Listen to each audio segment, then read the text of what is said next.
started my government service. I don't give a damn what they say about me as long as I'm succeeding in the mission.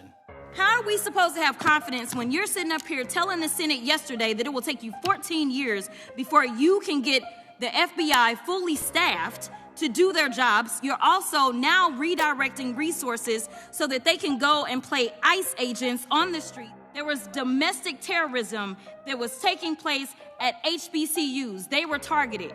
Yet I didn't hear anything from the FBI about what was going on. And again, black people kept saying, how did we end up in this? Because the numbers are so very clear that white supremacy is a problem. But when I say that you are the least qualified FBI director in the history of the FBI, that is real, because you are the only one that never even served with the FBI prior to joining. Yet we are supposed to believe that That's you are false. The greatest thing since sliced bread. I didn't ask you a question.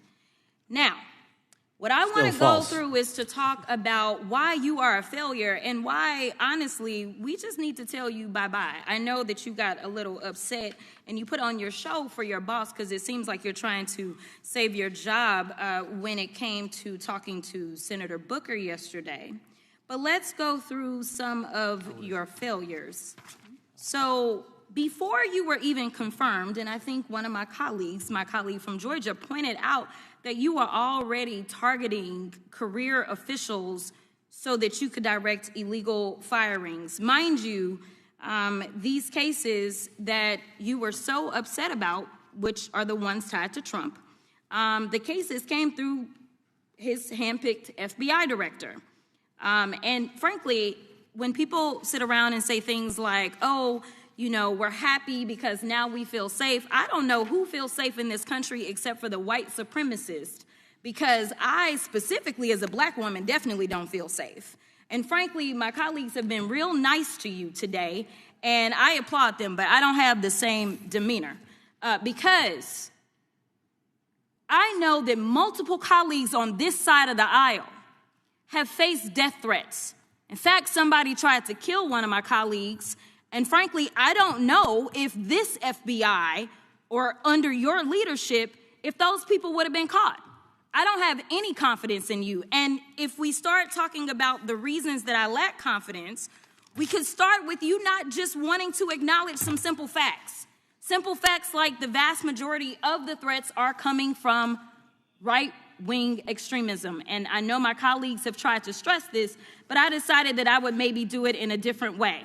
Number one, I have a couple of UCs. Kim Buck, one of multiple Republicans receiving death threats for voting against Jim Jordan as House Speaker. Without objection. Another one, Republican lawmaker says she received death threats after voting against Jim Jordan in Speaker's race. Without objection. In addition, there was another one from another colleague who now is leaving Congress because they said that they were calling his wife anonymously and threatening her life to the extent that she ended up sleeping with a firearm. Without objection. Okay, so here's the deal. How are we supposed to have confidence when you're sitting up here telling the Senate yesterday that it will take you 14 years before you can get the FBI fully staffed to do their jobs? You're also now redirecting resources so that they can go and play ICE agents on the streets. You're getting rid of your most qualified people. And even when it came down to somebody that you consider to be a friend, you were posted up having some fancy dinner to the extent that you posted not only once erroneously, you posted twice erroneously as it relates to catching somebody. And then you want to go and say, let me take a victory lap.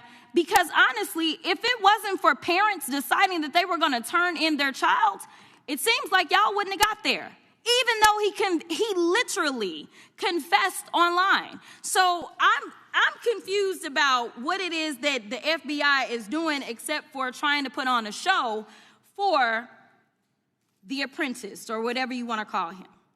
The day after all of this took place, there was domestic terrorism that was taking place at HBCUs. They were targeted.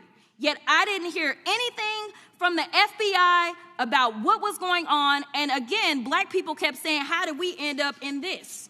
because the numbers are so very clear that white supremacy is a problem. And honestly, I've not heard anything out of you today that makes me believe that you're going to do anything about the white supremacy problem, the one that is leading to children being killed, children being shot, as well as members of their community as they're worshiping in their churches. Here's what I've learned in my government service. I don't give a damn what they say about me as long as I'm succeeding in the mission. We're succeeding in the mission because the men and women of the FBI have never been empowered to do more work and to hit the streets harder than by President Trump's authorities and resources he's given us. And so all I care about is that we are capturing more child predators than ever before, taking more drugs off the streets than ever before, that we are capturing murderers at a significantly historic rate, and we're delivering this country the lowest murder rate in recorded history. That are facts that you cannot dispute. But you can come at me all you want. I don't care. The political warfare on Capitol Hill has reached a scorching new peak as a high-stakes congressional hearing exploded into an all-out, personal showdown over the future and integrity of the nation's premier law enforcement agency. Tensions surrounding FBI Director Kash Patel have completely boiled over, with newly emerging scrutiny tracking everything from systemic purges of veteran career agents to controversial reports detailing Patel's personal use of government luxury jets. It is against this backdrop of institutional upheaval and escalating partisan divide that a stunning confrontation took place on the floor of the House Judiciary Committee, where Texas Democratic Representative Jasmine Crockett completely stripped away any remaining political politeness to launch a direct, devastating, and deeply personal assault on the FBI director's credibility. Representative Crockett went completely on the attack from the opening second, flatly looking across the room to declare to Patel's face that he stands as the single least qualified FBI director in the entire history of the Bureau. To back up the heavy accusation, Crockett pointed out the undeniable, historic reality that Patel is the first and only director to ever lead the agency without having ever served within its ranks prior to taking the top job. As Patel tried to break in, Crockett immediately shut down the room, executing a cold interception by declaring that she had not asked him a question and intended to use every second of her time to thoroughly detail his absolute failure as a public servant. She sharply criticized his public performance, accusing him of putting on a rehearsed show for his boss to desperately save his job, and targeted what she described as illegal, politically motivated firings designed to weed out long-serving career officials who crossed the administration. The exchange quickly shifted into a wider, culturally charged debate over national security priorities and public safety under Patel's watch.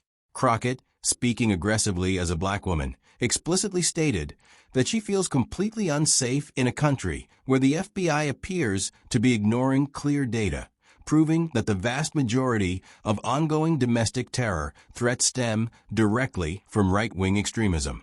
She read a series of real-world threats into the official record, noting that even Republican lawmakers had faced terrifying, anonymous death threats and harassment after bucking party lines during intense internal leadership votes.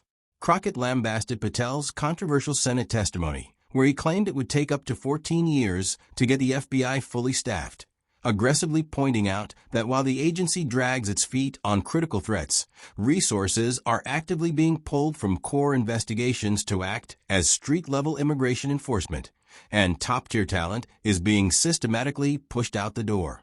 Crockett then brought up a sharp critique of Patel's personal optics, accusing him of using high-profile moments to take unearned victory laps on social media. She highlighted an incident where Patel was allegedly spotted hosting a lavish dinner and erroneously posting multiple times about a suspect's capture online, when in reality, law enforcement only closed the case because a set of parents actively stepped up to turn in their own child after an online confession. Crockett slammed the director for keeping silent on domestic terrorism plots targeting historically black colleges and universities while prioritizing media optics over raw investigative results.